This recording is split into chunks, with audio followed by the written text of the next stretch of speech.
जब आपकी चोरी पकड़ी जाती है अभय दुबे जी, तब पैसे वापस किए जाते हैं। 1 करोड़ का वो जिक्र कर रहे हैं, इस पर आप जवाब दे दीजिए। उसके बाद माधव जी मैं फौरन आपके पास, शशि जी आपके पास भी आ रही हूँ।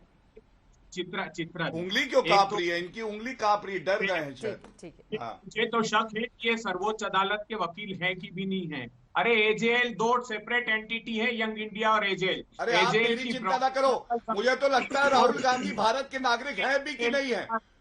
वो तो भारत के नागरिक नहीं लगते हैं, क्योंकि वो भ्रष्टाचार करते हैं। गौरव भाटिया जी उनकी बात हो जाने दीजिए, आप अगर बोलेंगे तो उनकी आवाज साफ नहीं आएगी। तो जवाब दूंगा। व्यक्तिगत टिप्पणी कोई नहीं करेगा। अभय दुबे जी मेन मुद्दे पर रहते हैं, शांत हूं, मेन मुद्दे पर। हाँ जल्दी से। ये उसकी प्रॉपर्टी एजेएल के पास है, वो यंग इंडिया में ट्रांसफर नहीं हुई। यंग इंडिया ने एक सुरक्षा कवच दे दिया, क्योंकि सेक्शन 25 की कंपनी है ना, उसमें एक भी पैसे की तनख्वाह कोई डायरेक्टर ले सकता है ना उसका डिविडेंड ले सकता है। बात रही डोटेक्स कंपनी की, तो राम प्रसाद गोयनका को तुम क्या बोलते हो, चोर? कितनी बेशर्मी की बात है।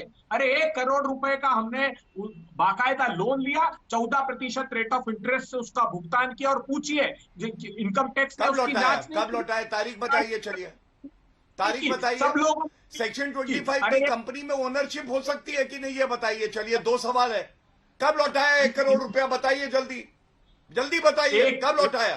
तारीख बताइए। प्रवक्ता है ना, होमवर्क करके आ रही है नहीं? कब लौटाया? बोलिए, डेट बताइए। अरे क्यों डेट? आप ये बताइए 1 करोड़ लौटाया कब डोटेक्स को? डेट बताइए। मैं पूछ लेती हूँ गौरव जी, आपने और ये बताइए ओनरशिप हो सकती है कि नहीं सेक्शन 25 की कंपनी में? सेक्शन 25 का हवाले देकर पूछ रहे हैं। चैरिटी के नाम पर कंपनी खोल ली गई, लेकिन चैरिटी की नहीं गई। अभय दुबे जी क्या बात कर रही है चित्रा जी? कंपनी का आप मेमोरेंडम ऑफ एग्रीमेंट पढ़िए, क्या कह रहा है वो। उसने कहा है कि सामाजिक सरोकारों के लिए, और 2016 के बाद सामाजिक सरोकारों का काम उसने किया। एग्रीमेंट नहीं होता है। देखिए आप, एजेएल का जो डेट था उसको इक्विटी में कन्वर्ट किया एक तो यंग इंडिया ने, और एक सुरक्षा कवच दे दिया, क्योंकि सेक्शन 25 की कंपनी थी तो एजेएल की संपत्तियों का कोई भी उसमें घोटाला नहीं कर सकता तो जो भी मामला होगा, अगर जो भी सच होगा वो सामने आ जाएगा ना। ऐसे पुराने उदाहरण भी, मैं तो मौजूदा प्रधानमंत्री का ही उदाहरण दे देती हूँ। एसआईटी के सामने 9 घंटे तक लंबी पूछताछ हुई थी, वो भी गए थे, अकेले गए थे, पूछताछ के बाद वापस लौटे। लेकिन ताकत की जोर आजमाइश के जरिए आखिर क्या कहना चाहती है कांग्रेस इस सवाल के साथ? एक बार फिर से मैं लौटूंगी, लेकिन उसके पहले शशि जी आपको जोड़ना चाह रही थी।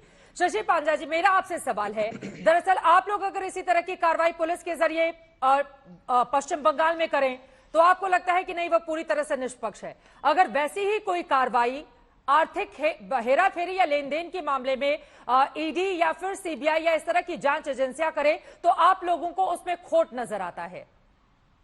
आप लोगों को तो भी हर चीजों को बीजेपी के नजरिए से देखने की आदत पड़ गई है ना। अगर कोई भी जांच एजेंसी है तो बीजेपी ने भेजी है। चित्रा जी, जो हमें पेश करनी है जो बात, वो यही है कि आप सीबीआई लगाइए, ईडी लगाइए, इसमें कोई आपत्ति नहीं है। पहले तो हमने बता दिया in the first part of the.